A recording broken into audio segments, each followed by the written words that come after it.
我是东宫太子妃，却像娼妓一般在太子手中耻辱惨死。裴燕，痛，求你！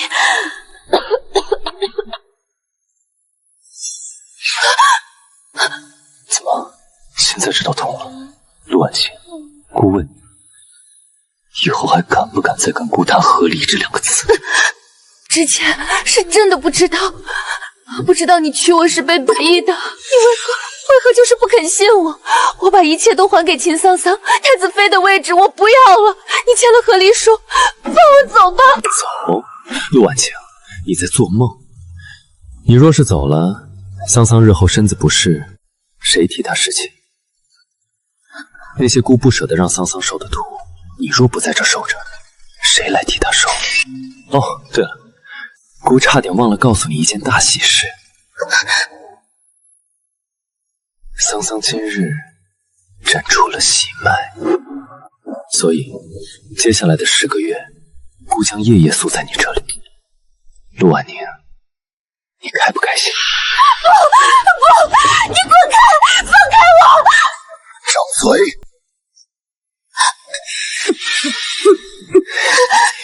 给姑喝下去！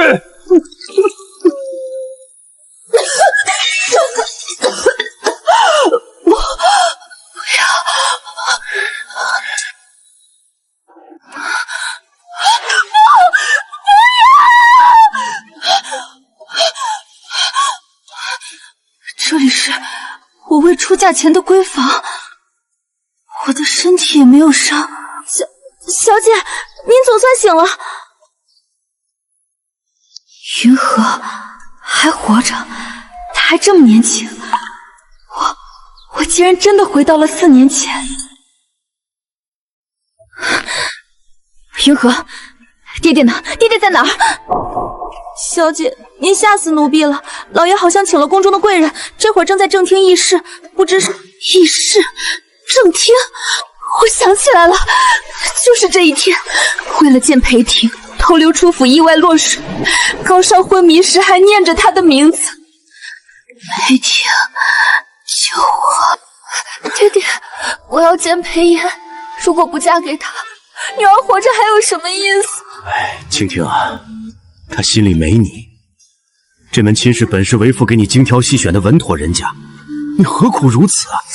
既然婉晴你想要，爹爹便是拼了这辈子的功勋，舍了这身军功，也要替你求来这道赐婚圣旨。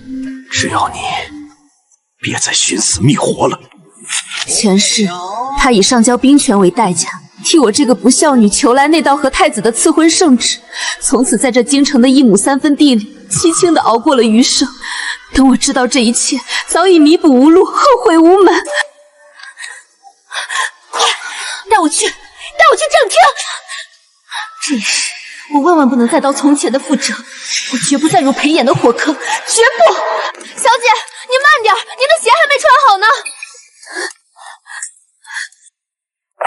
爹爹，不要入宫！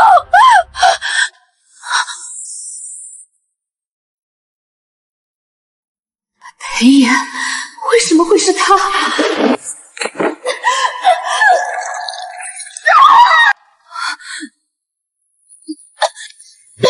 爹爹请的贵人，不是与我有婚约的那位，而是裴炎吗？难道还是晚了一步？爹爹已经入宫求了赐婚。青青，你并未痊愈，跑这么急做什么？臣女知殿下到访，失礼闯入，请殿下恕罪。起来吧。陆将军，姑不请自来，冒昧了，请勿怪。只是陆将军派人入宫，邀请云恒来陆府商谈婚事时，姑恰好也在，也是奇了。以前只当陆家小姐尚未婚，云恒也一直在外打仗，竟不知他们2人何时居然有了婚约。裴云恒，所以爹爹请的人不是别人，而是裴云恒，所以不是因为赐婚来的。但我跟谁有婚约，与他有什么关系？他为何要用这种语气说话？殿下言重了，云恒这孩子是在末将麾下一刀一枪拼出来的。他骁勇善战，智勇无双，末将心中确实对他颇为欣赏。其实便只是末将从前在军中打仗时，见他实在出众，便跟他口头许了亲事。因为当时在边关，双方尚未正式交换庚帖，所以这事儿严格来说也算不得正式婚约。因此，这桩私下的约定，京中并无人知晓。若不是我经此一遭，我都不知道爹爹在外打个仗，竟然还能随手给我找个妇君。哦，这么说来，今日请云恒过来，便是要正确透着危险，便是要正式定亲了。所以，陆小姐，你愿意嫁吗？他到底是什么意思？前世他为了秦桑桑，不惜将我踩进泥潭里，现在他管我做甚？是在试探我，还是又在羞辱我？云氏满门忠烈，朕心甚统，特赐云家遗孤黄姓为陪，收养于宫内，享皇子之尊。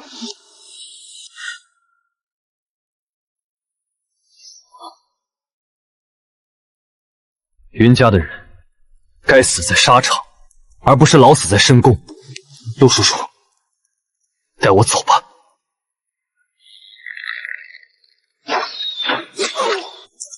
哈哈哈哈哈！好小子，你爹泉下有知，定会为你骄傲。若老夫能有你这样的女婿，此生无憾。原来爹爹眼中最稳妥的人选，一直是他。青青，既然你为了太子连命都不要了，爹爹不逼你了。明天我就请云恒过来，把这婚约取消了。哪怕被天下人唾骂陆家背信弃义，爹爹也保你去嫁你想嫁的人。原来爹爹今日请他来，是为了替我取消婚约，不曾想这一切竟然被裴燕误会成了定亲。既然你误会了，那就定亲吧。裴云恒惯着皇姓，又与爹爹有师徒之情，他才是保全陆家、保全爹爹的最佳良配。能嫁与云恒将军这般的少年英雄，是臣女几世修来的福分。瞬间平静如古井出惊人的眼眸中，臣女100个愿意。愿意，也是。从前陆小姐心悦于孤，纠缠到不可自拔的地步，闹得满城风雨，皆知陆小姐毫无节操。这京城的名声啊，早坏透了。京中那些体面的公子，只怕没人愿意迎娶。倒是云恒你，久居沙场，远离京都，不知底细。陆小姐嫁给你，倒也真是合适的很。京中痴缠他的女子多如过江之河，为何他偏偏对我如此恶劣？恶劣到连我嫁给别人，他都要跳出来踩上一脚。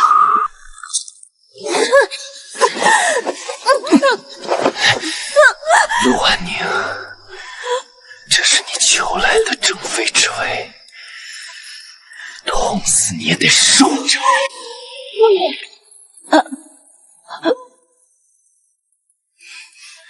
桑桑有了身孕，见不得这些脏东西。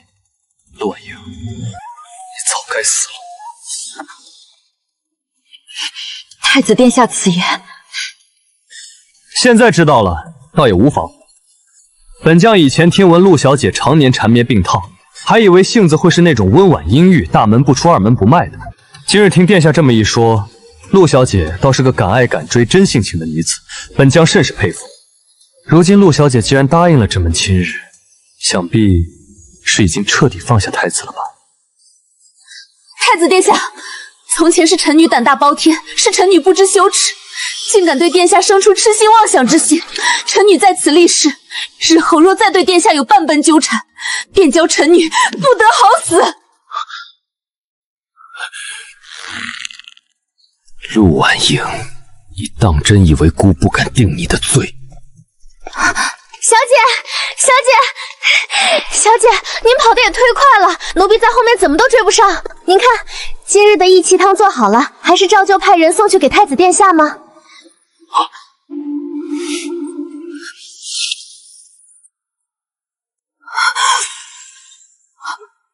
怎么偏偏把这茬给忘了？前世的我当真是疯魔了，每日不顾身子，雷打不动的差人往东宫送汤。如今这汤倒成了戳穿我誓言的铁证。那不是小姐天天盯着厨房熬的义气汤吗？小声点，小姐刚发完誓说再纠缠太子就不得好死，这下撞枪口上了。哦，义气汤。陆小姐，你刚才说若是再纠缠姑便如何？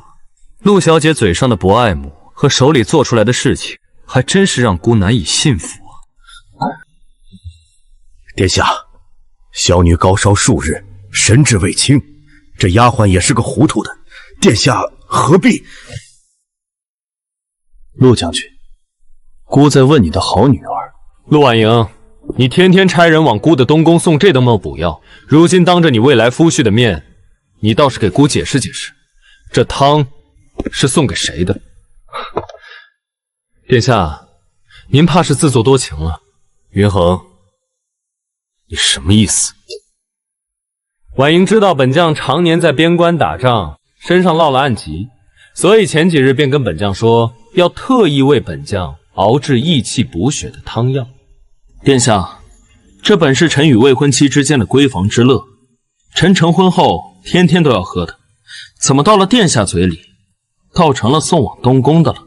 裴云恒，你当姑是傻子吗？你刚才说这汤要送去给谁？奴婢。殿下何必为难一个奴婢？以前臣女眼瞎，错把榆木当珍珠，确实送错过几回。殿下位极人臣，东宫什么珍稀不要没有，想必也瞧不上臣女这粗鄙之物。婉晴说的对，殿下身份尊贵，怎好意思跟臣抢一碗妇人熬的药汤？陆婉晴，你真以为姑稀罕你这碗破汤？殿下不稀罕，那是最好。好，很好。想来他以为我会跟之前一样，先向他低头。重来一次，我再也不会这样了。陆小姐既然愿意嫁，便好好嫁。青青，青青，你还好吗？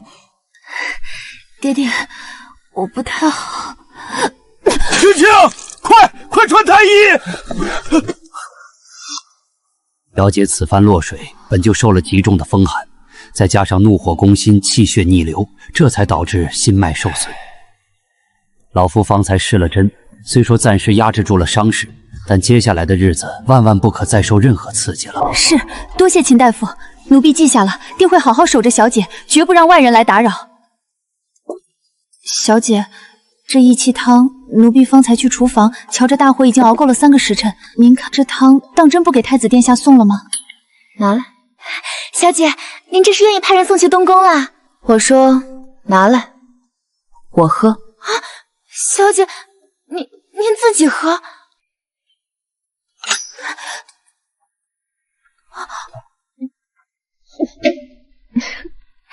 这汤里放了极其珍贵的百年血参，还有极品的紫灵芝，可都是爹爹从关外冒死带回来的宝贝，大补着呢。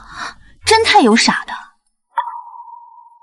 以前是我脑子进了水，自己身体不好，倒天天巴巴的把这等好东西送去给旁人，给裴燕喝，那就是肉包打狗，白白浪费。给我这从娘胎里就身体不好的人喝，更好，更好。小姐，奴婢多嘴，您是在为那日落水之事跟太子殿下赌气吧？可就算是赌气，那也犯不着答应嫁给裴将军的。裴将军虽然温武，可他常年在外打仗，这京里关于他的传言少之又少。您这赌气应下的婚事，奴婢真怕您日后后悔，到时候可就不好收场了。陆小姐既然愿意嫁，便好好嫁，日后不要后悔来求姑垂怜才好。后悔？求他垂怜？从前的我当真是爱他爱到痴迷，爱到连自尊都作践进了泥潭里，所以连我的贴身丫鬟都觉得我答应嫁给裴云恒不过是在跟裴社赌气，也难怪裴炎不信。你们所有人都以为我离了他裴炎这辈子就活不下去了是吗？奴婢不敢，奴婢只是心疼小姐，怕小姐一时冲动断了自己的后路。云禾，你记住了，我没打算后悔。可是那日游园会，太子殿下确实做得过分了些。您落了水，他竟然连看都不看一眼。奴婢知道您心里委屈。委屈？我有什么好委屈的？推我下水的是秦桑桑，我没怪太子。哟，这不是陆大将军家那位风吹吹就倒的病秧子吗？今儿个诗会，殿下可是特意请了尚书府的秦姑娘。有些人倒好，不请自来，也不嫌自个儿多余，可不是嘛？天天捧着个破食盒往东宫送，真当自己是未来的太子妃了。听说昨儿个他送去的汤，连东宫的大门都没进去，直接被内侍倒进了花盆里，笑死人了。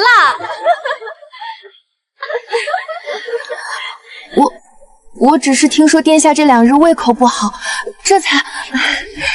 姐妹们，快别这么说，陆姐姐也是一片痴心，对殿下关怀备至，我瞧着都感动呢。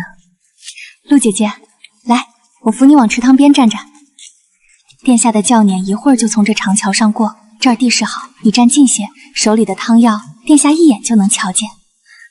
多谢你，桑桑。快看，太子的轿辇到了，殿下朝这边看过来了。去死，病秧子！救命！桑桑，救我！天哪，陆姐姐，你怎么这般不小心啊？快来人啊！可是这池塘底下水草太深，大家千万别盲目下水，免得搭上性命。快去叫东宫的侍卫，快去啊！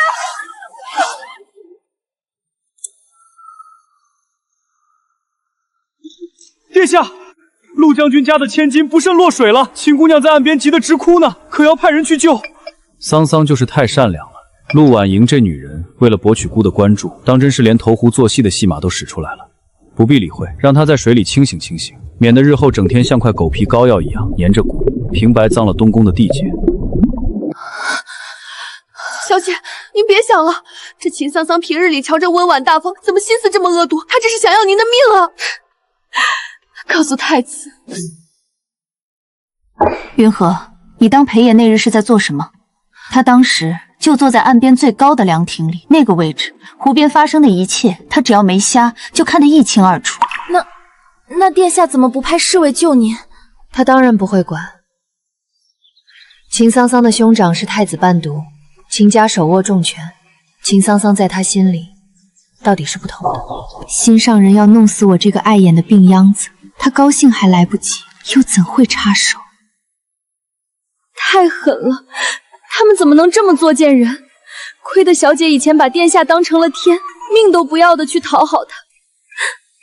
可是小姐，您以前那样爱慕太子，梦里都喊着他的名字，如今说放手，您当真能舍得？我能。以前是我糊涂，从今往后，我陆婉清的命只留给我自己，还有我爹爹和兄家。珍爱生命，远离太子。晨起暮歇，长寿赛仙。云禾，小姐我啊，顿悟了。哼。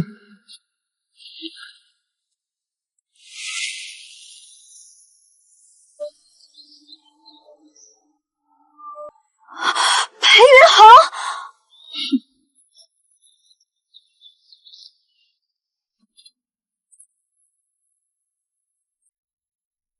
路过街角，新买的青梅，吃吗？吃。小姐，您疯了！女眷在自家后院私会外男，这要是传出去，您的名声可就彻底毁了。万一被同心人瞧见，定会说您不守妇道。你急什么？他翻墙来的。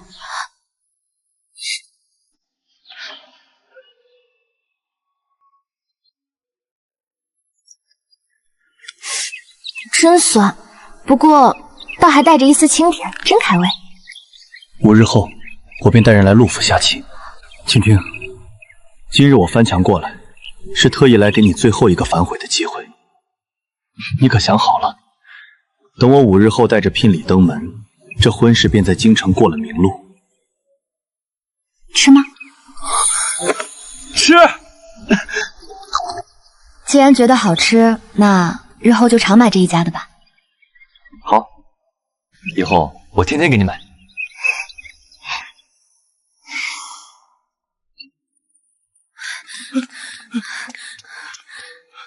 小姐，小姐不好了，出大事了！毛手毛脚的，慌什么？不是的，小姐，是东宫，东宫刚才派了人来送了这封请帖过来。太子的生辰宴，我真是病糊涂了，把他的生辰忘了。不过真是奇了，前世我求而不得的请帖，今生他居然主动送上门来了。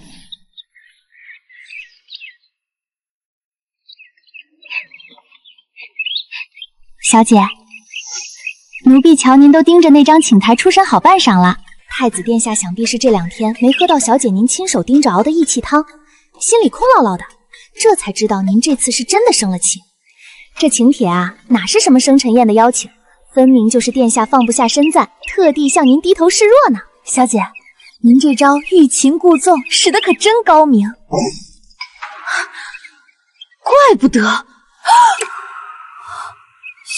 小姐，您怎么了？什么怪不得？我说呢，5日后才是2家正式下聘走礼的日子。那家伙怎么昨天深更半夜不顾礼数的翻墙来找我，还送什么酸青梅？感情他是早就收到了风声，知道东宫今天会送这张请帖过来，生怕我今天收到请帖后一时心软，反悔不嫁给他了。亏我昨天还觉得他真诚，那坏家伙嘴上说着什么给你最后一个后悔的余地，其实心里早就盘算好了，故意用青梅来套我的话。哼，心计！您方才盯着请帖，竟是在想这个？不然呢？我不想他，难道还去想那个前世要我命的裴宴不成？可那是太子的生辰宴啊！京中多少贵女削尖了脑袋都挤不进去。小姐，太子的生辰宴，您当真不打算去？当然不去。你瞧瞧这时辰，虚时呢？虚时我都入睡了。现在我这副破败身子骨最是金贵，大夫前儿个还说要静养，晚睡1个时辰对我来说都算折寿。我好不容易重生一回，可不想再因为旁人折了阳寿。不管是谁的宴会，耽误我延年益寿的，一律不去。小姐，陈汤喝过了，奴婢伺候您歇歇。吹灯吧，你也早些去睡。是。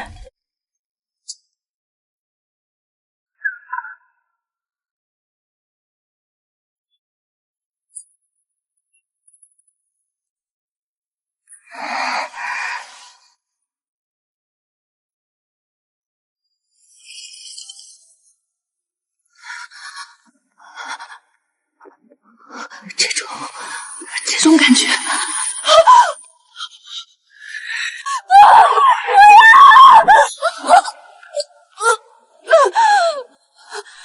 婉晴，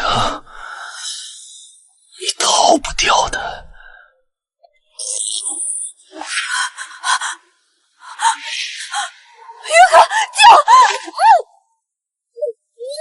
陆婉晴，别喊，是裴炎，他怎么会在这里？他怎么敢半夜潜入我的闺房？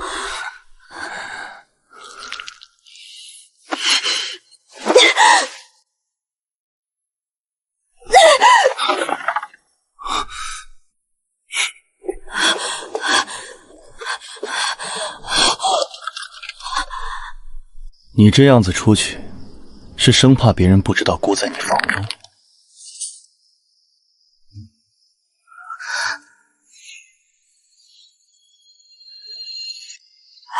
你刚才听见小姐屋里有什么动静没有？我怎么隐约听见有人喊了一声救命？听错了吧？这深更半夜的哪来什么动静？八成是小姐落水受惊，又在屋里演出了。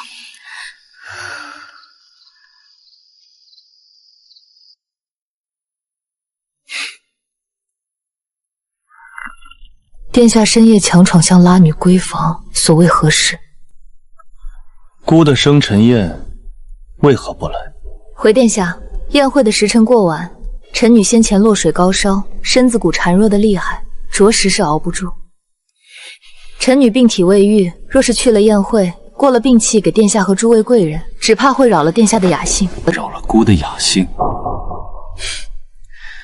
陆婉清，你以前巴德天天贴在姑的身上，什么时候你也知道会扰了姑的雅兴了？你倒是惜命的很呢。那汤呢？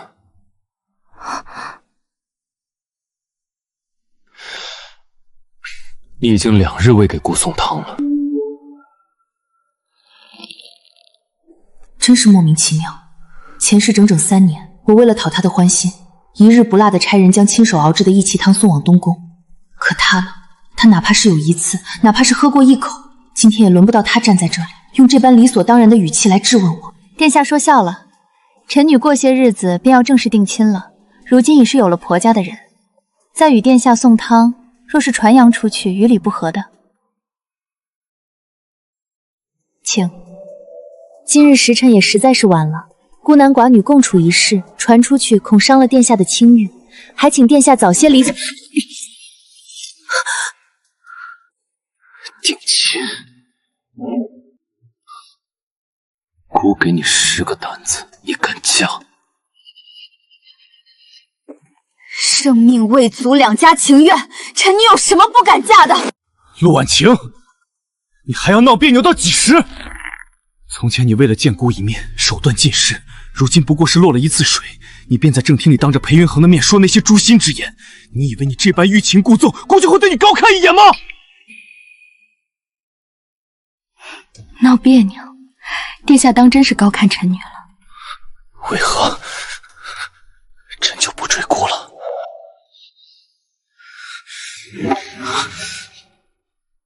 为何不追了？这个问题他怎么有脸问得出口？他不是烦我烦得紧吗？不追不是正合他意？陆婉晴，乖一点，女子的手段姑并非不懂。你这欲擒故纵的把戏玩一次，姑全当是情趣，不与你计较。可若是玩得久了，让大家都失了分寸，那可就没意思了。殿下，臣女已经说得很清楚了，那日在正厅，臣女便已经立过誓，日后若臣女再纠缠殿下，便不得。陆婉晴，谁许你动不动就把尸身挂在嘴边？你以为你用这种恶毒的誓言来威胁姑，姑就会对你妥协吗？要知道，姑是当朝太子，今日姑喝了酒，半夜翻墙进这将军府，能站在你这房里替你使病子，对你低头一次，已是上天赐予你的天大福分。但这京城里，想求姑一个垂眸的女子多如过江之丑，对你低头不会有第2次。殿下，您说的对，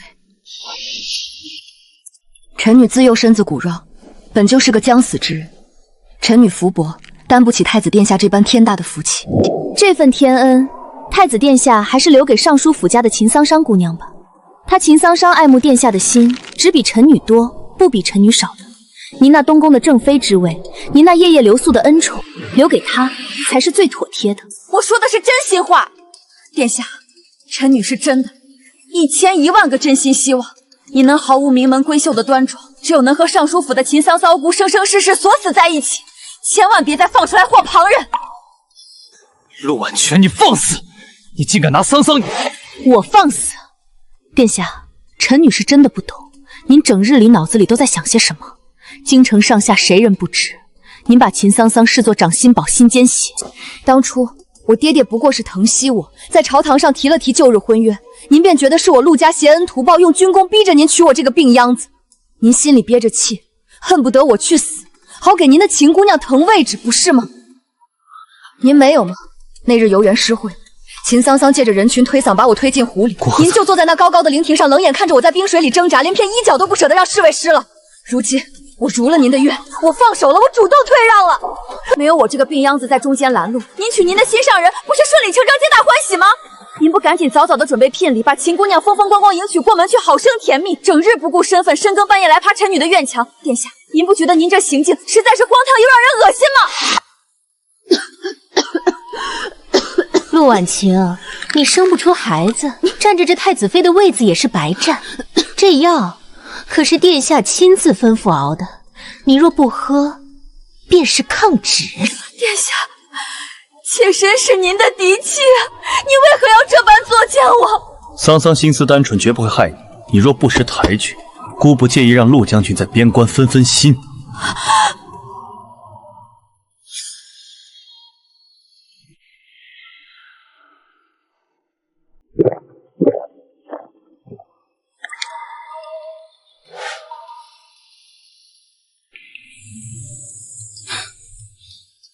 陆婉晴，折腾了这么多日子，说了这么多诛心的话，原来你是因为桑桑吃醋了。吃醋？我？因为秦桑桑？桑桑的兄长秦大人与姑在朝堂交好，乃是姑的伴读。秦家于姑的储君之位至关重要，而且桑桑也自幼伴着姑一同长大，理应得太子妃之位。你就算心头不痛快，吃醋使性子，也该有些大家闺秀的分寸。闹到要嫁给裴云恒那种粗人，简直荒唐。罢了，姑不会让你太难堪。等明日，姑会亲自向父皇请旨，侧妃独你一人。满意了？至于裴云恒那里，你自己明日去处理干净，去把婚约退了，更嫔要回来。姑不希望再听见你跟他有任何风言风语。我跟裴云恒的婚约绝对不会取消。陆婉晴，你当真以为姑在跟你在商量？商量？臣女只是觉得可笑。太子殿下，您凭什么觉得臣女会放着好好的风光无限的将军正妻不做，非要自甘下贱，去你那东宫做一个区区的太子侧妃？区区的太子侧妃，臣女方才说了，您这份福气，臣女要不起，也绝对不要。总不见得太子殿下会为了臣女纡尊降贵，求着臣女嫁过去吧？陆婉晴，你真是不知好歹！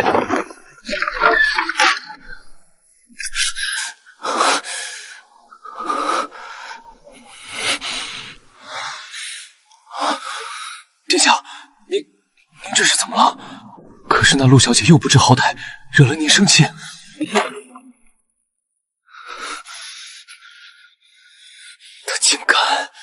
他竟敢用那种语气跟姑说话。他问姑是不是要求着她嫁进东宫？什么？他陆婉晴算个什么东西？不过是个缠绵病榻的病秧子，竟敢对殿下如此放肆！殿下您忘了，前些年他为了见您一面，大雪天在东宫门外生生跪了1天1夜，冻得险些当场咽了气。那时候他卑微的像条狗，求着要给您当牛做马。还有去年，为了拿一张生辰宴委座的请帖，他不惜去京城黑市砸了整整5000两雪花银。这些年若非殿下大度，他名声早烂了。今夜殿下肯屈尊挽留，已是他8辈子修来的福分。福分？可他现在却对姑弃若敝屣。殿下，依奴才看，这陆小姐不过是仗着有了裴云恒撑腰，故意在您面前拿钱呢。她就是吃准了您心软，在欲擒故纵。您可千万别中了她的奸计。姑是高高在上的储君，能为她放下一次身段，已是姑一生的极限。姑绝不可能放下尊严去求她第2次。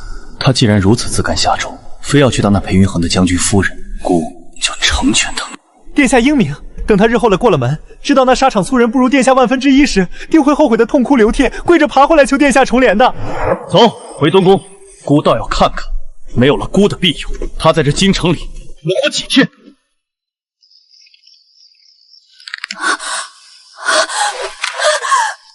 走了，终于走了。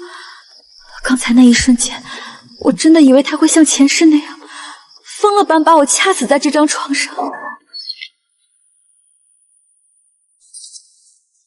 看着娇娇如若，风吹就倒的人，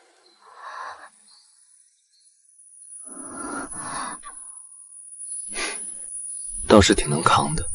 刚才我翻墙进来，本来还以为以你以前对他的那副心思，今晚你真的会从了他呢。裴云恒，你是不是有病？放开！明日我定要让爹爹把府里所有的守卫全部换了。1个2个的翻墙爬墙，谁都能来逛上一圈。我这闺房成什么地方了？依我看，倒也不必白花那个银子。毕竟放眼这整个京都，能同时防住我们2个人的守卫，恐怕也就只有你那个在边关杀敌无数的亲爹了。其余的换上再多，也不过是摆设，少在这里贫嘴。裴云恒，你老实交代，这深更半夜的，你放着好好的大将军府不待，翻墙到我这院子里来做什么？我担心你，那日在正厅便看出他会后悔了，他那个亲爹会再来纠缠。我若不亲自在这里盯着些，实在是放心不下。裴云恒，你嘀嘀咕咕的在说什么呢？大点声，我没听清。没什么。快些去榻上歇歇吧，养好身子。等5日后，我高高兴兴的带人上门娶你。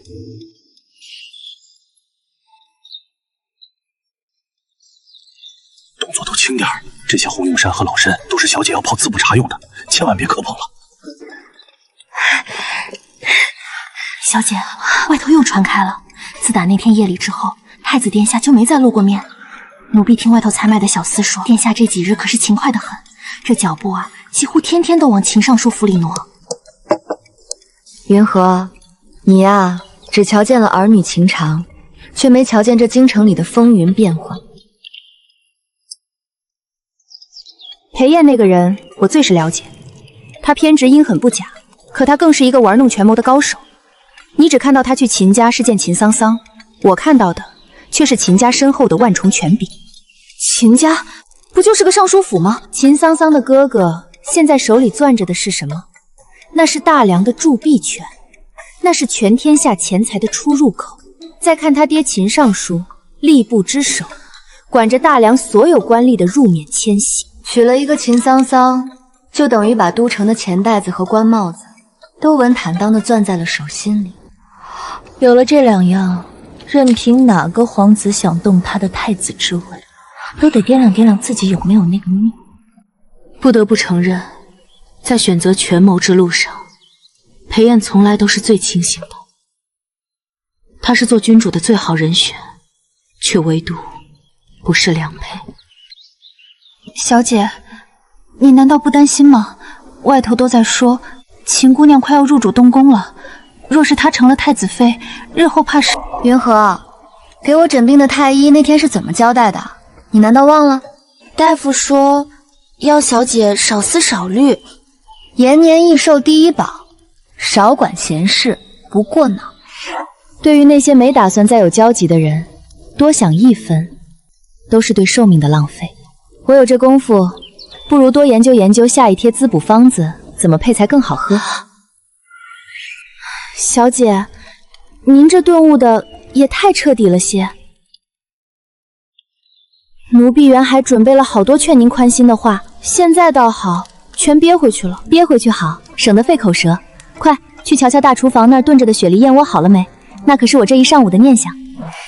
是，奴婢这就去。只要小姐您心里舒坦，比什么都强。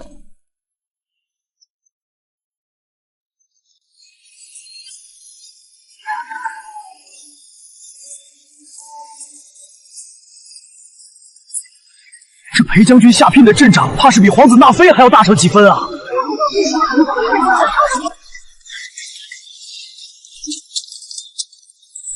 可我数着呢，这一箱抬进去都快100多担了，那陆府的院子怕是都要摆不下了。这陆家小姐名声虽然，可这位裴将军倒是真舍得下血本啊！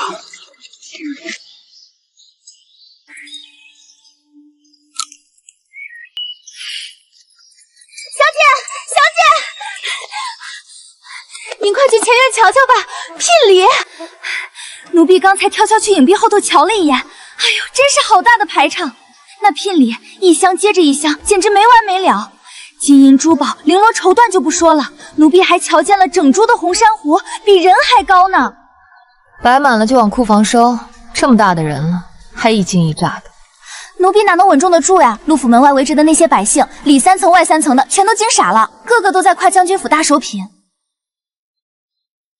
奴婢那是替您高兴，可高兴归高兴，奴婢这心里也犯愁啊。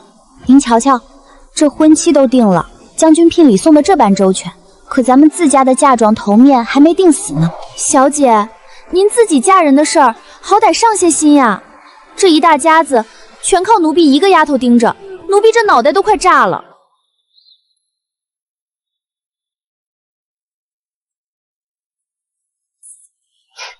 知道了，管家婆，上，明天我就上新城吗？明日便去珍宝堂，咱们亲自挑几套实心的嫁妆头面，这总行了吧？哎，我的好小姐，您总算应承了，要不然奴婢真怕您成亲那天连个像样的发冠都拿不出来。也是奴婢没本事，要是夫人还在，哪用得着小姐您亲自操这些心？夫人当年的眼光是京里数1数2的，定能给您操办的妥妥帖帖。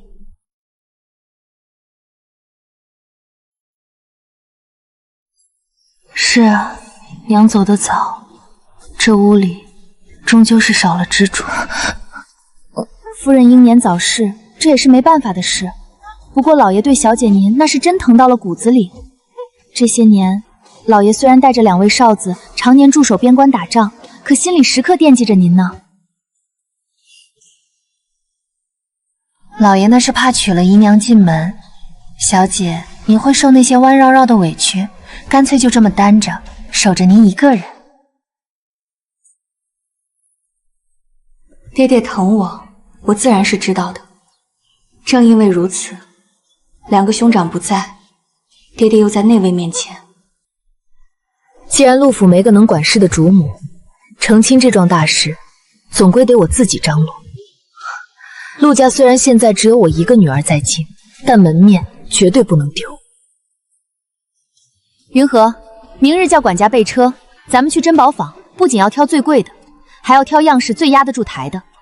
我不能让爹爹在边关丢了脸，更不能让旁人看轻了咱们将军府。哎，奴婢这就去吩咐管家。小姐想通了就好，咱们就是要风风光光的。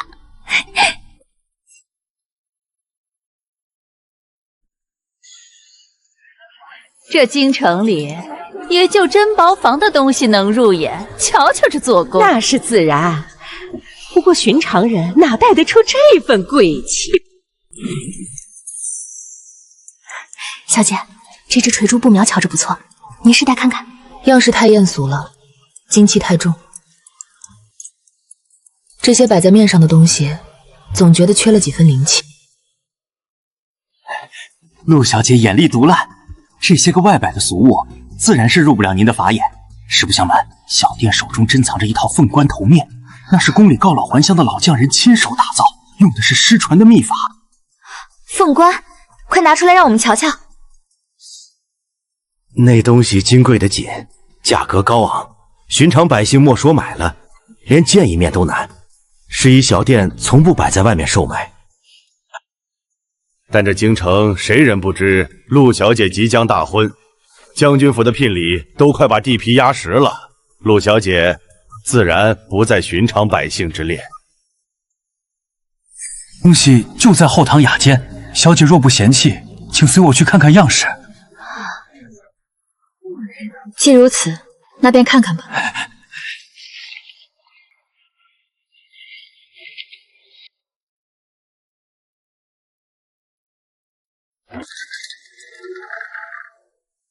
陆小姐，里面请。你们这是干什么？我是我家小姐的贴身丫鬟，有什么看不得的？云禾姑娘见谅，那雅间狭窄，贵重物事，怕人多了磕碰，小姐只看一眼便出来，您在此稍候片刻。伙计，给云禾姑娘上最好的雨前龙井。这，云禾，你在门口等我，我去就回。那小姐您快点啊，奴婢就在这守着。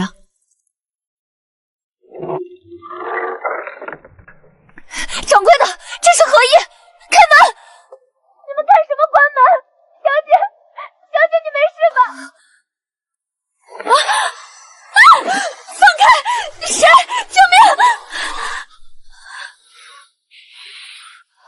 裴瑶，陆婉清，你赢了。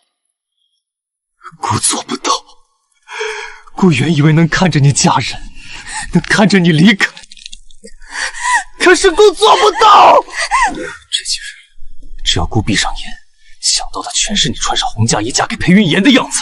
姑恨不能杀了他，姑要把他千刀万剐。你疯了！裴言，你放开我！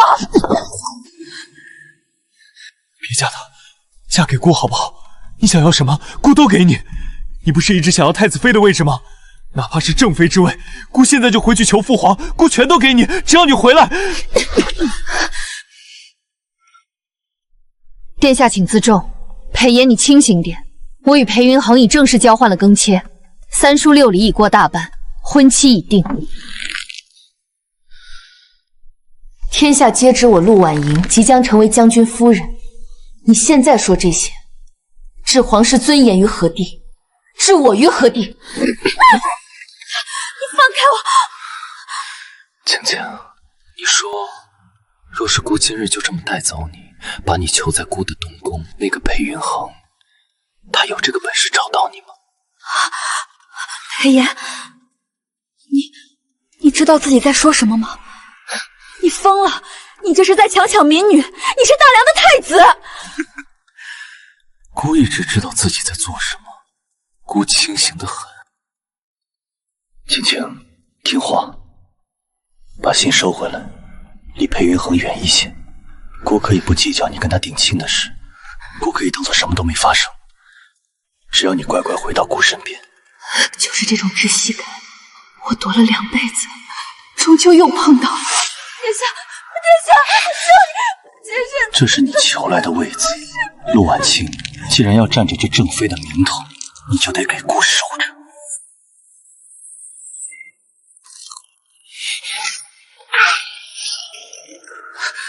你怕姑做什么？姑能吃了你吗？陆婉宁，你难道能躲姑一辈子吗？能不能躲一辈子，我不知道，但我知道，哪怕只有这一刻，我也要逃离这个疯子。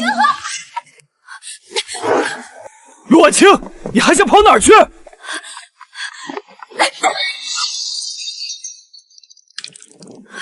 别过来，裴烨，你再往前一步，大不了同归于尽。你就这么抵触姑，宁愿死，也不愿让姑靠近半步。为什么？你为什么突然就变了？那个整日围着姑转、星星满眼只有姑的陆婉清去哪儿了？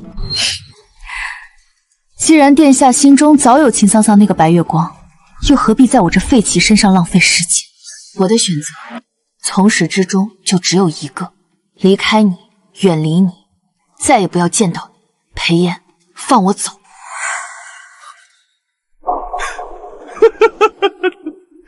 放你走？又是这句话！陆婉清，你除了这句话还会说什么？为什么前世今生你都要逃？刚刚说什么？前世今生？难道说他也跟我一样，他是重生的？你到底在说什么？什么前世今生？你以前不是挖空了心思想要接近我吗？为了那道赐婚，你不惜闹绝食、闹投壶，为何现在姑就在你面前，你却要逃？陆婉清，我能拿你怎么办？我到底要拿你怎么办？你说，你以前那么爱我，怎么能说变就变？婉清，他的称呼竟然都从姑变成了我。陆婉清，你真狠啊！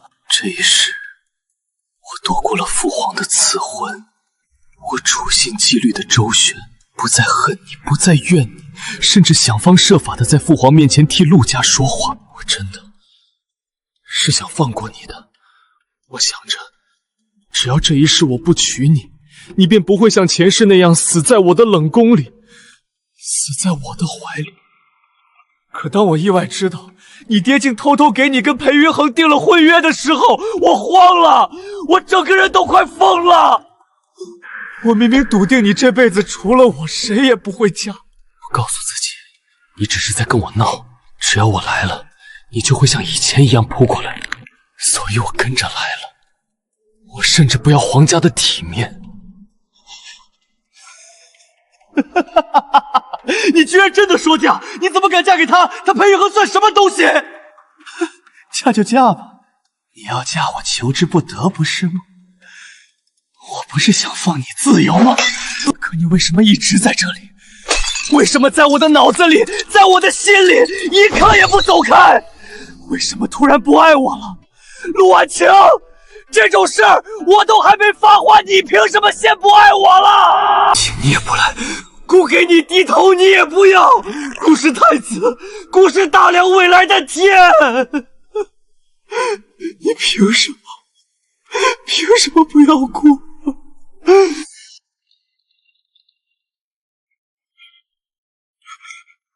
不要姑！婉清，小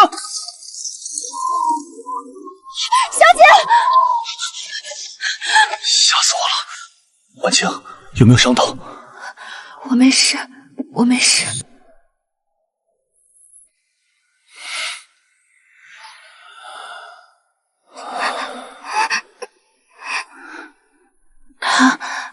他醉晕过去了。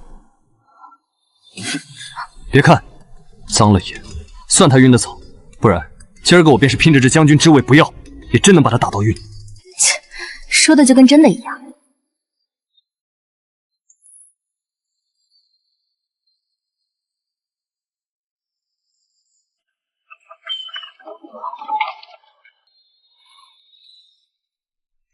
小姐，您瞧瞧这阵仗，自打前几日您在珍宝受了惊吓，老爷像要把咱们陆府建成铁桶似的。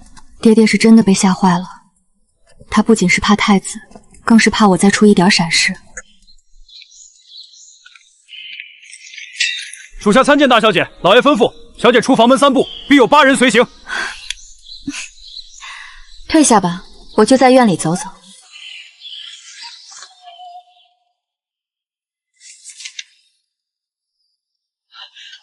小姐，裴元衡将军又送拜帖来了，这已经是今日第3回了。裴将军也真是，以前翻墙跟回自己家似的，现在倒好，老老实实被老爷拦在大门外，一封接一封的送拜帖。爹爹还没松口。回姑娘，老爷说将军诚意还不够。老爷说，未出嫁前，男女不可私会。裴将军正在门口咬牙切齿呢，说是再不让他进来，他就要带兵来攻门了。当然是玩笑话。让他进来吧，就说是我求爹爹的。是，属下这就去。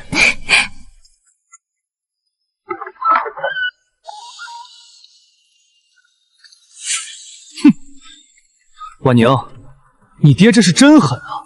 我堂堂镇北将军，想见自己的未婚妻，还得过5关可6将，填那老五子的拜帖。裴将军，你也有今天，以前翻墙的本事呢？还笑？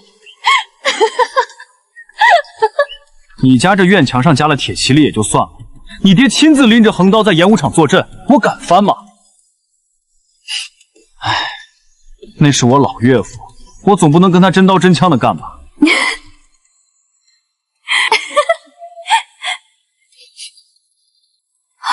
笑吧，都给你记在账上，等成了婚，看我怎么收拾你。到时候日日给你买最酸的梅子，酸的你求饶。好啊，那我就等着裴将军的酸梅。裴燕那种人，得到的一定要得到，他一定会动手的。小姐，想什么呢？明天就是大婚了，大喜的日子可不能再愁眉苦脸的。没什么，只是觉得这嫁衣太沉了。是啊，这可是裴将军请了京城最好的绣娘，熬了无数个通宵才赶制出来的。小姐，您看这金丝走线，多美啊！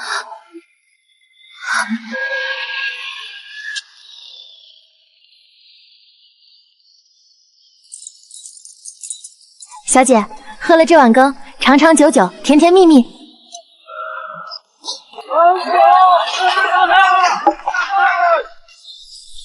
走吧，该出发了。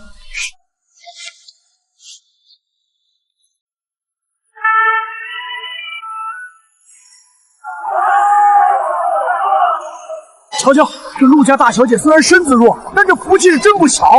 裴将军这迎亲的阵仗，比皇子成婚也不差什么了。谁说不是呢？当初都传他痴恋太子，如今看来，还是裴将军这等实诚人才是良配。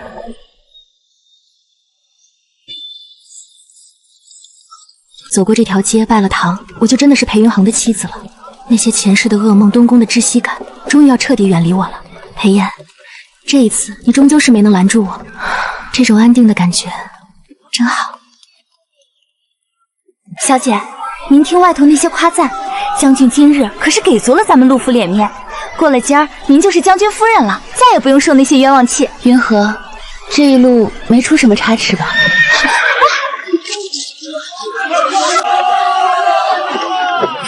太子殿下，今日乃臣大婚之喜，您带着千兵挡在路中央，这是何意？裴燕，他到底还是来了。小姐，陆小姐，这身嫁衣当真鲜艳的夺目。裴燕，你想干什么？杀马了！太子殿下在将军大婚这天杀马了！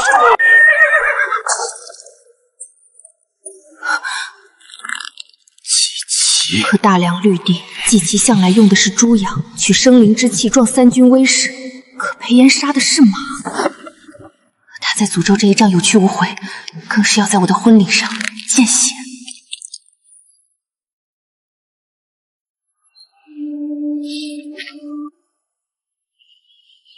裴云恒接旨，边疆告急，赤焰大军兵分三路，直逼北境重镇。现任命裴云恒为车马大将军，即刻整兵出征，不可怠慢。钦此。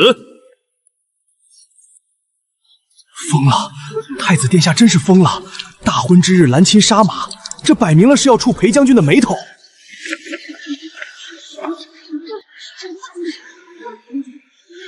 谁说不是呢？杀马祭旗，马可是凯旋的象征啊！他杀了马，这不是咒裴将军有去无回吗？嘘，小声点儿！你瞧太子的眼神，他现在哪里还在乎名声？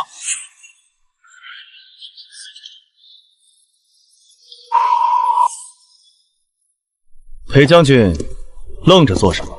军令如虎，接旨吧。北境若有战事，统帅大军的向来是镇国公。裴某今日大婚，朝中并非无人可用，殿下此时发难，不嫌太急了吗？边关情势瞬息万变，孤说你何用，你便何用。青青，我若接了这旨，便要即刻整兵。朕若是走了，只怕再回来时，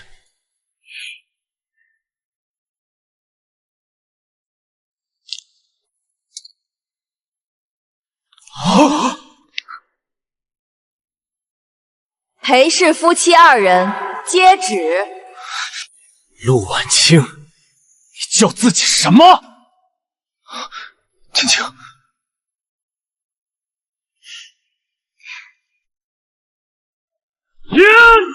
边关情势危急，百姓安危为重。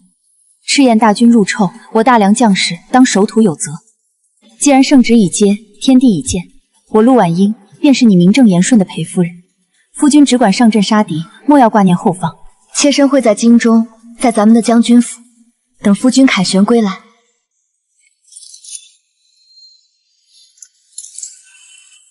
2月必归，青青等我，一定要等我。亲卫营，随我整兵出发！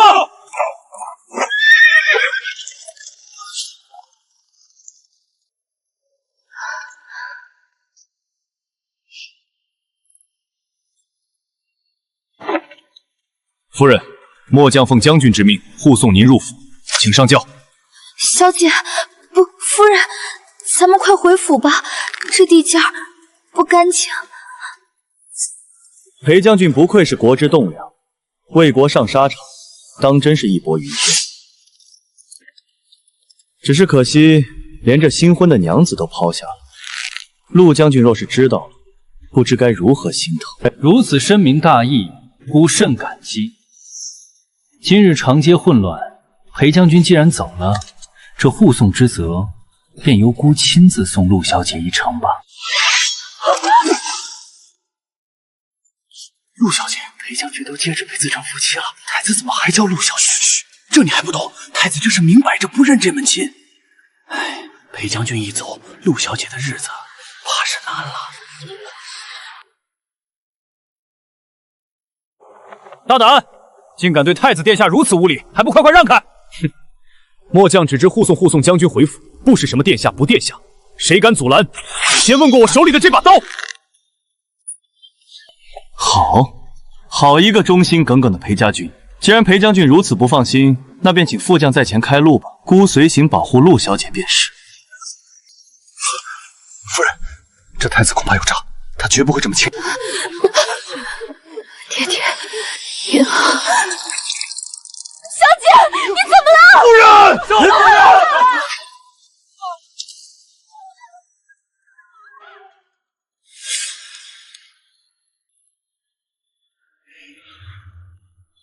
姑，我本不想做到这一步。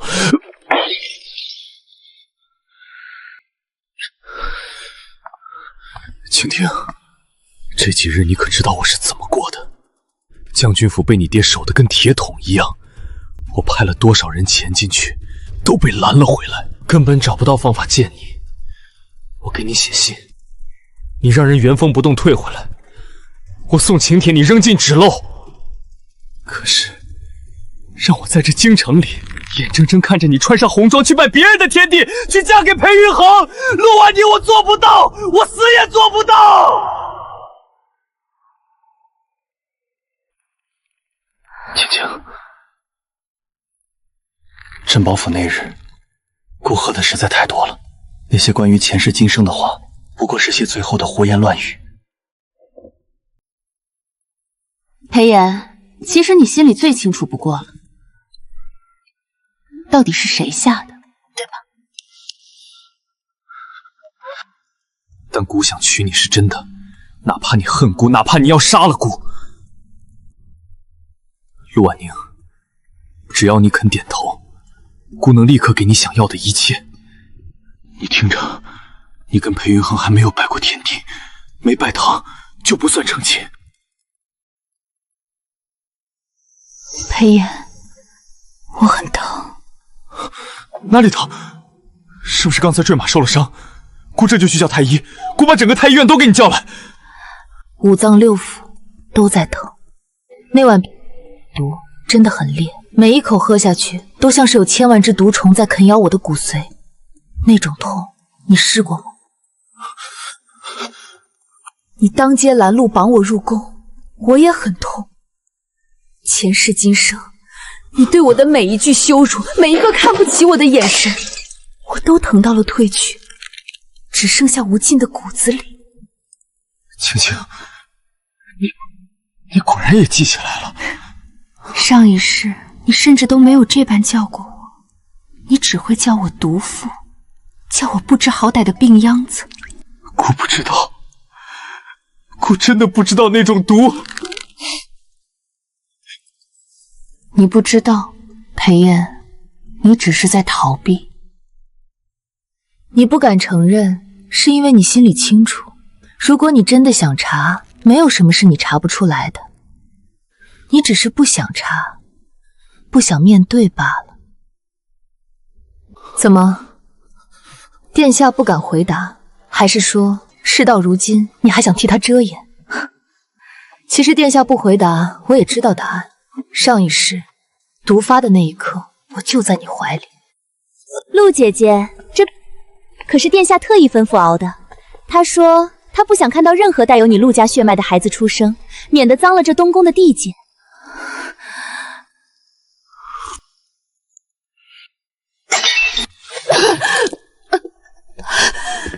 来人，快叫太医，给姑叫太医！殿下，桑桑好怕，陆姐姐怎么喝了那药酒？桑桑肚子好疼，是不是被冲伤到了？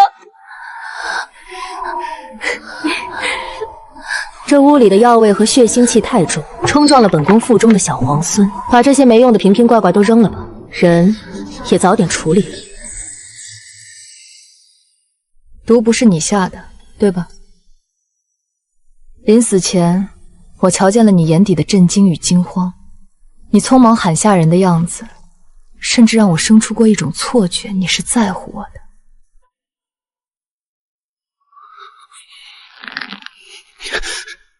青樱，姑的确……可那又如何？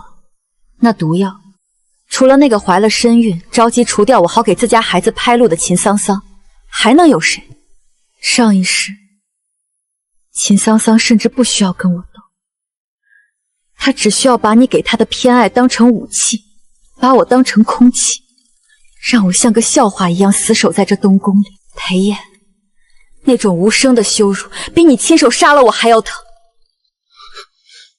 别说了，青青，求你别说了。重活一世，你口口声声说你爱上了我，可结果呢？你从没放弃过娶她，哪怕你明知道她上一世害死过我一回。裴炎，你的心啊，从来就没干净过。你一边贪恋我的真心，一边又舍不得秦家背后的铸币权和官吏任免权。你这种所谓的爱，让我觉得恶心。裴燕，其实上一世连秦桑桑都看出了你心里有我，所以他才急着杀我，怕我占了你的心。可笑的是，连敌人都看清了，你这个当事人重生了一遭，却都还不愿意承认。别碰我！其实你也没错，你只是从没看得起我过。姑从未看清过你。你有，正因为你看不起我，所以不管我上一世如何解释，如何卑微的想弥补，甚至求你和离书放我走，你都不行。你只是一味的仗着我爱你，便觉得可以高高在上，随意的羞辱我、践踏我。你觉得我陆婉英离开了你裴燕就什么都不是？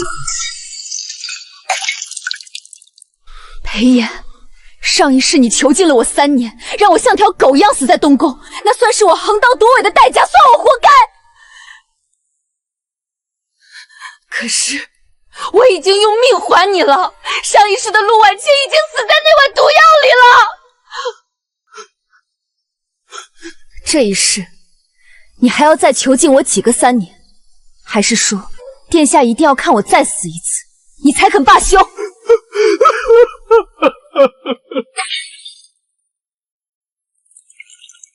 这一杯敬殿下。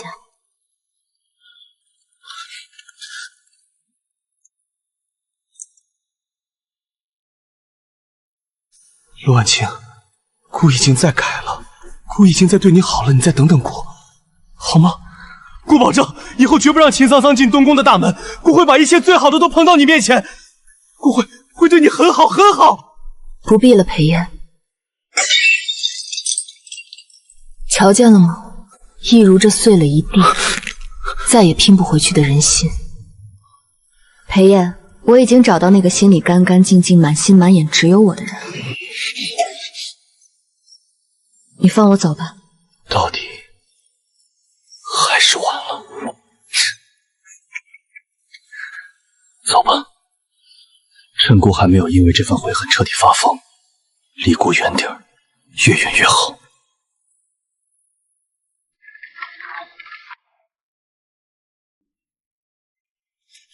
夫人，你若再不出来，末将便要带人硬闯了。没事了，赵将军，起驾回陆府。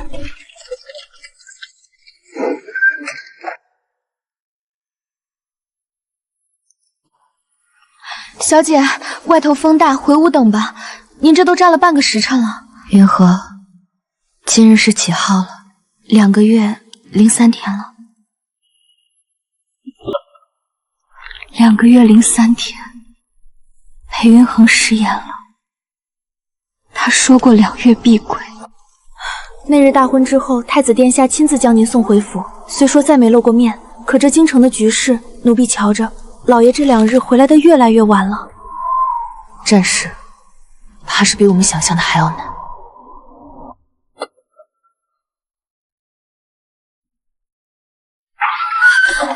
爹爹，可是前方有消息了，云恒他……青青，战况吃紧，赤焰大军在北京设了伏，云恒的人马被困在狼烟谷。被困？那援军呢？荆州为何迟迟不派兵？兵部那帮老狐狸一味的推诿，说什么粮草不济，分明是要生生耗死云恒。我已向陛下请缨，明日一早，我便与你2位兄弟一同启程，私自调动驻扎在3省的旧部精锐，前去驰援。遵命。青青，你放心，舍了老夫这条老命，爹爹定也将云恒平安带回。你独自留守京城，切勿胡思乱想，万事有陆府的暗卫守着。爹爹，青青，你胡说什么？女儿也要去。爹爹，他是为了我才接的那道旨，他生死未卜，女儿在京城一刻也坐不住。女儿既然是他的皮夫人，他在哪儿，我就在哪儿，求爹爹成全。青青，你要去可以，但必须答应爹爹，一旦到了前线，凡是听你大哥二哥的，绝不可擅自行动。即便是即便是云恒真的回不来了，你也得跟着爹爹平平安安的回大梁。爹爹放心，女儿一定惜命。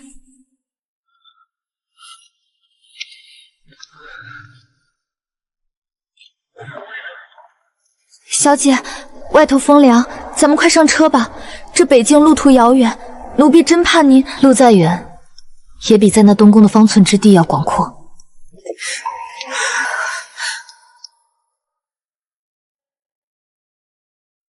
青青，别看了，是他去求了陛下，又在爹面前跪了半个时辰，保证会护住将军府，爹才敢带你走。走吧。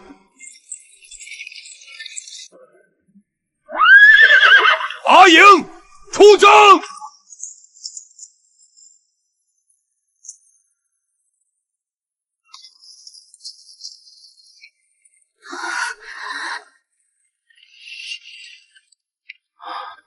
青青，再忍忍，过了这片荒原，离北境就近了。妹妹，二哥给你打了只野兔，正烤着呢，香的掉眉毛，你要不要尝一口？二少爷，大夫说了，小姐要清淡，您那油腻腻腻的野味自己留着吧。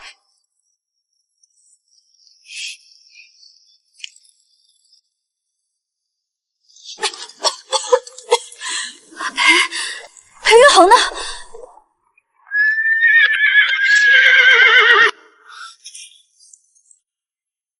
婷婷，你怎么来了？裴云恒，你怎么变成这样子？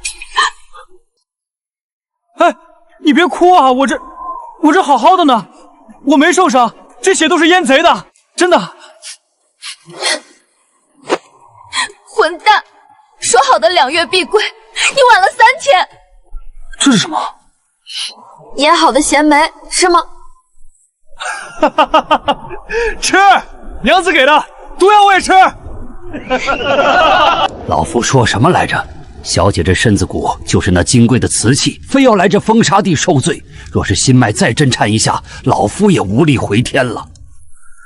秦大夫，您多费心，好生用药。青青，再喝一口，就一小口，喝完我给你包咸梅。裴云恒，你这药里是不是放了黄连？怎么这么苦？我当真后悔来了。后悔也晚了，你这辈子生是裴家的人，死是裴家的死人，北境这块地，你定了。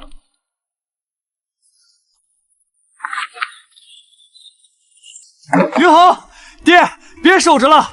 燕贼那帮敌军听说咱们援军到了，这回已经推到虎头关外了。还是爹厉害，那3省的旧部一到，士气涨了一大截儿。那些蛮子还以为咱们快断粮了，结果被打得落花流水。要反攻了吗？哼，欺负我陆家的女婿，当老夫死了不成？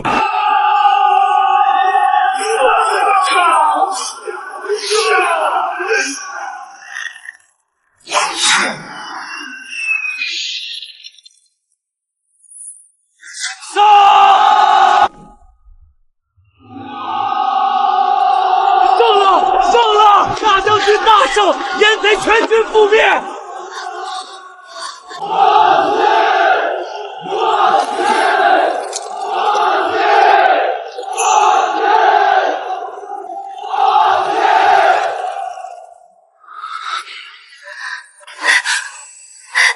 贺大将军凯旋，贺大将军成婚。青青，我没食言，我回来了。裴云恒，你这没良心的，知不知道我带了什么过来？咸梅，谁要给你带那个？我把在京城做好的那件嫁衣也悄悄塞在马车角落里带过来了。当真？你请当真随身带着它。既然认准了夫君，在哪儿拜讨，不都是一样的？岳父大人，这仗打完了，这人我今晚就要娶进门，一天也等不得了，连嫁衣晚晴都备好了。好一个随身带嫁衣！臭小子，老夫就知道你没憋好屁，滚去操办！今晚杀牛宰羊，老夫要跟三军将士喝个痛快！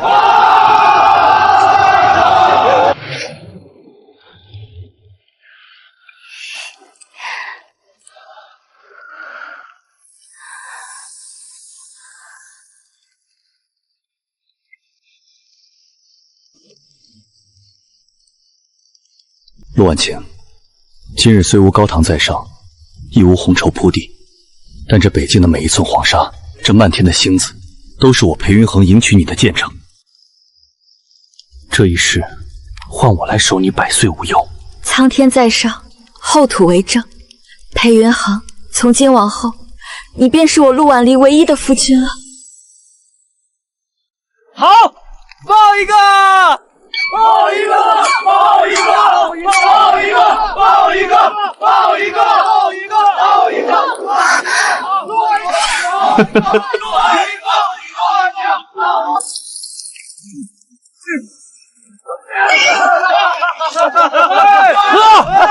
今天谁不醉，谁就是燕贼的孙子。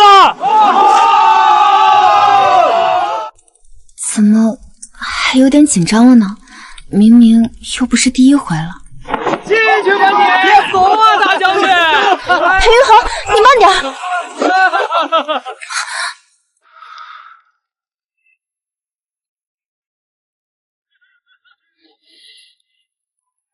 你好重，裴云恒，你要不先去洗把脸，浑身都是酒味。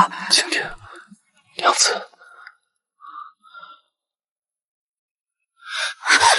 等一下，你到底是真醉还是假醉？娘子说呢？我看你清醒得很。那娘子方才为何不推开我？你重的跟头牛似的，我推得动吗？晴晴，这2个多月，我每天都在想你。想我想的连胡子都不刮。这要是让京城的贵女瞧见，谁还信你是那位风流倜傥的裴小将军？怕刮胡子的时候刚好错过了你来的消息。裴云恒，你是不是傻？傻。我也想你。轻点，骨头疼。不放，这辈子下辈子，哪怕是阎王爷来勾魂，姑也不放。原来这世上真的有一个人，心里干干净净的装着我。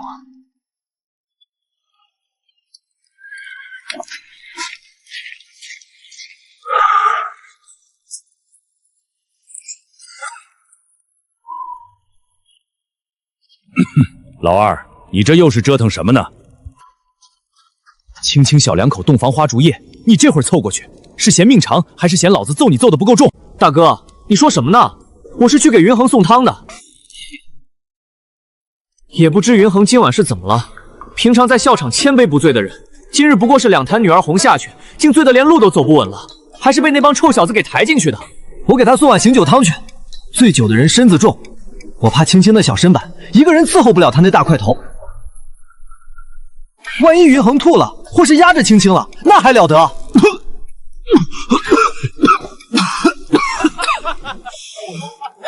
老二啊，老夫现在算是明白了，怪不得你这都20好几了，京城里连个说亲的媒人都绕着咱们家走。你这脑子总也娶不上其实有道理的。啊，爹，您说正事儿呢，提娶亲干啥？我这不是担心我妹子受罪吗？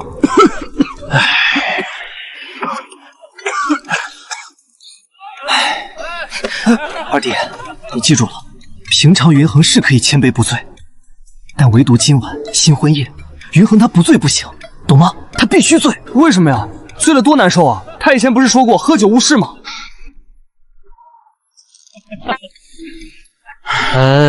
因为醉了，有些不规矩的事情才好做。什么叫不规矩啊？大哥，你说明白点。我不认识这2个人。二弟，别问了，喝点汤吧，别说话了。你再说下去，我都要替你脸红了。哎，大哥，你别走啊！什么叫不规矩啊？你说明白再走啊！裴云恒，这个蛮子。云恒。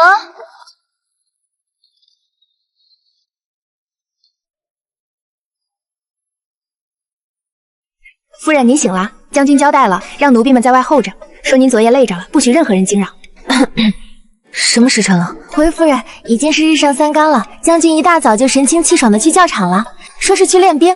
他倒是不累，合着苦闲事全让我一人受。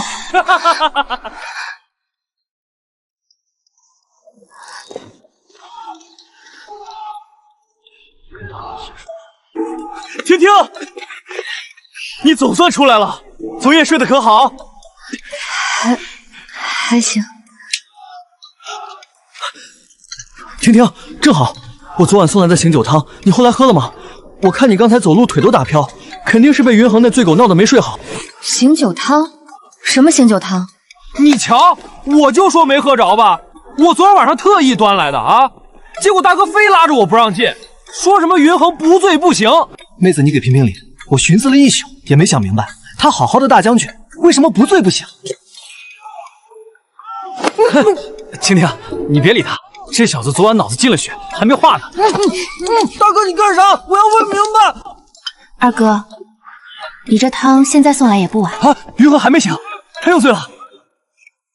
他没醉，是我需要补补。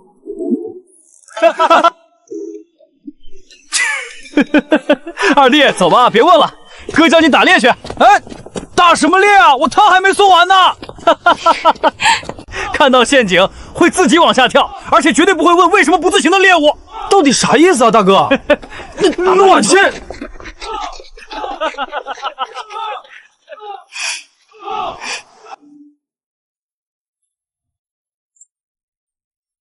青青，爹爹，您怎么过来了？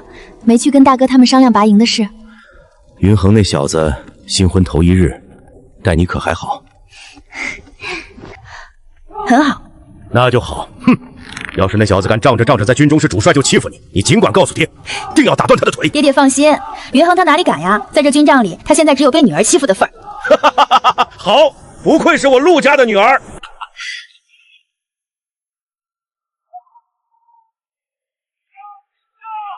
婷婷啊，爹爹这辈子戎马关山，自以为护得住大梁，却唯独亏欠你太多。你娘走得早，爹又常年在这风沙地里打仗，没能瞧着你长大。从前在京城，你受了那么多委屈，甚至……爹爹，您没有亏欠女儿，您给我的已经是这世上最好的了。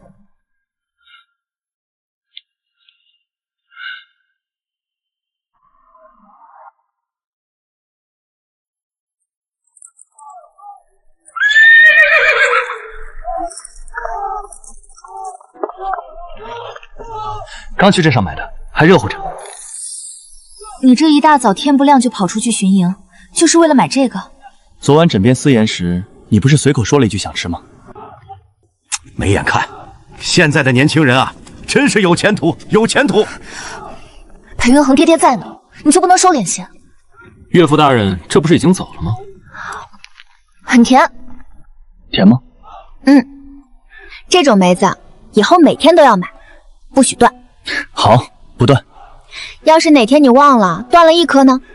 断一颗，罚我亲你一下。裴云恒，你这罚的到底是谁啊？分明是占便宜。哎呦喂，将军，注意影响啊！这大白天的，就是末将这眼睛都要被晃瞎了，成何体统啊！大将军，晚上回帐篷去，这儿还这么多人呢。怎么羡慕？有本事你们也娶一个回来啊！将军后来明白，将军没羞没臊的。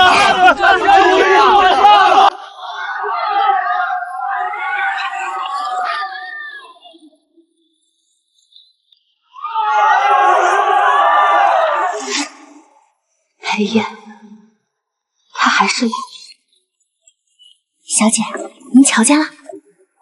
他爱在哪儿就在哪儿，与我们何干？小姐，您是不知，这京城天都变了。听说太子殿下在咱们出征后没多久，就把秦家小姐那个什么准侧妃的名分给撤了。听说那秦家小姐当场就哭晕过去了，太子殿下连看都没看一眼呢。不仅如此呢，太子殿下不知是受了什么刺激，突然在那位跟陛下跟前请了旨，说要彻查吏部。结果您猜怎么着？小姐，您倒是猜猜啊！查出了什么？秦尚书在那个位置坐了那么多年，手脚怎么可能干净？可不是嘛！秦尚书贪墨案被翻了个底朝天，证据确凿，太子殿下亲自监斩，秦尚书直接被革职查办了，秦家大公子也被夺了官位，发配到了极北苦寒之地，秦家彻底倒了。那秦桑桑呢？秦家小姐倒是个性子烈的，说是为了替父赎罪，自愿进了城郊那座静心庵，说是要剃了发，从此青灯古佛，了此一生。只可惜，这个选择来得太晚了，晚到连恨都显得多余。小姐，您心里还恨太子殿下吗？不恨了，恨一个人太累，我如今只想长命百岁，那些恩怨纠葛就让他留在城墙外吧。我现在心里装不下那个人了。奴婢明白，小姐心里现在全是咱们英明神武的裴大将军。云禾，哎，奴婢在。等回府之后，把之前那些特意备给太子的义气汤罐子全都扔了吧，砸碎了埋进土里也成。总之，别让我再看见。早就该扔了。不瞒您说，在您答应嫁给裴将军那天，奴婢就把那些旧药炉、旧罐子扔了一大半了。你这丫头动作倒快，那时候你不是还哭着喊着劝我别嫁，说我是一时赌气吗？哎呀，奴婢那时候不是糊涂吗？奴婢看走了眼，以为将军是个粗人。可这几个月在军营，奴婢看明白了，裴将军对小姐那才是真的捧在手里怕碎了，含在嘴里怕化了。小姐，裴将军才是那个真心实意对您好，能陪您白头偕老的人。就你会说。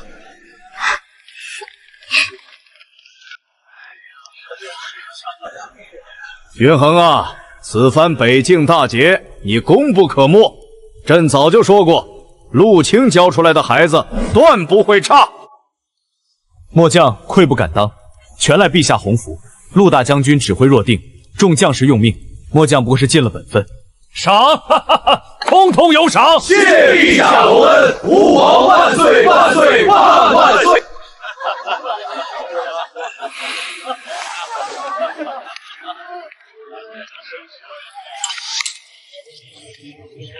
裴将军，恭喜凯旋，这一仗打得漂亮。多谢殿下，姑敬你一杯。末将敬殿下。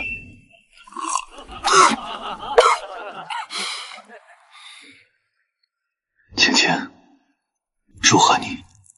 殿下若是醉了，还是早些回宫休息。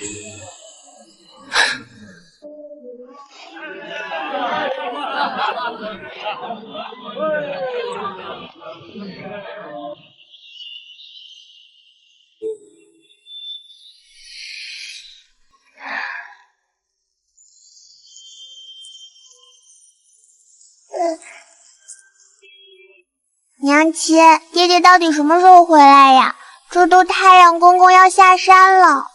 快了，阿鸾乖，爹爹这次只是去郊外教场点兵，很快就回来了。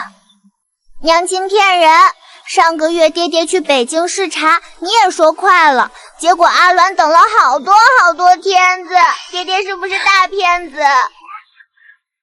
他敢，等他回来，要是阿鸾觉得他回来晚了，咱们就不让他进门，让他去书房睡，好不好？好，娘亲说了算，不让爹爹进门。哈哈哈！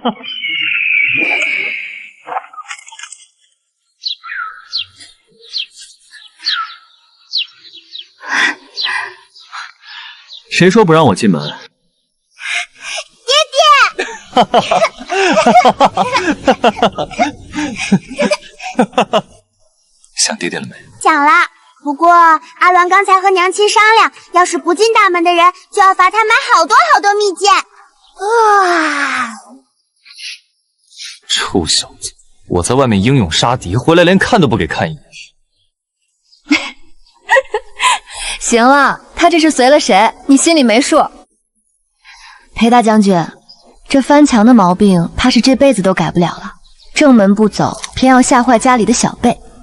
走正门太慢，真甜，比任何时候都甜。爹爹羞羞，亲娘亲。哈哈哈哈哈！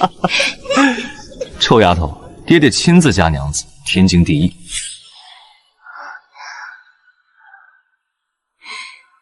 青青，下个月边境安稳，咱们带着孩子们回北京看看吧。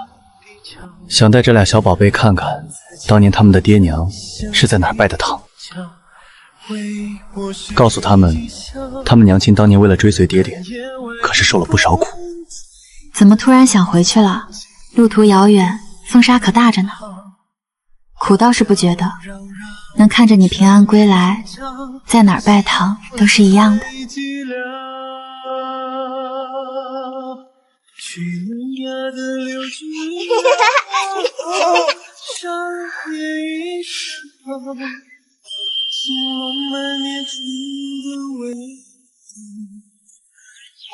延年益寿第一宝，少管闲事，不过脑。咱们小姐这话当年说的半点没错，这将军府的闲事啊，奴婢这辈子都不打算管喽。云恒，我在。这人间烟火气真好。